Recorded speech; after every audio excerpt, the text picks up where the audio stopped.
Dernier préparatif avant la rencontre. Voilà, Ousmane, c'est bon. T'attends avant de mettre le masque, t'attends que l'arbitre vienne contrôler.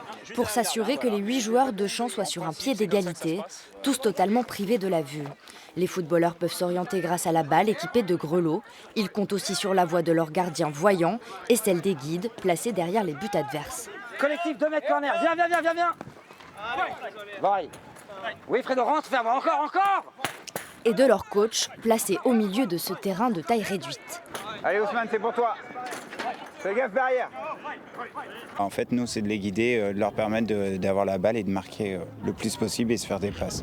Pourtant, cette discipline reste encore peu développée en France, à l'image de l'équipe poitevine, formée il y a peu grâce à la détermination de son capitaine.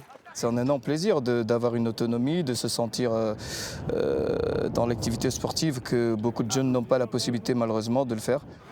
Le fait de mettre en place ce club-là, ça a beaucoup de sens pour nous et voilà quoi. C'est une opportunité qu'on a toujours rêvé. Un rêve devenu réalité grâce au président du club qui se réjouit lui aussi de cette rencontre. Une démonstration sur une journée de championnat, je pense, ça va peut-être on souhaiterait trouver d'autres joueurs sur Poitiers, quoi. Pourquoi pas, donc ça va permettre de développer cette activité. Pour l'heure, seuls 2 membres de l'équipe vivent à Poitiers. Les entraînements sont donc rares.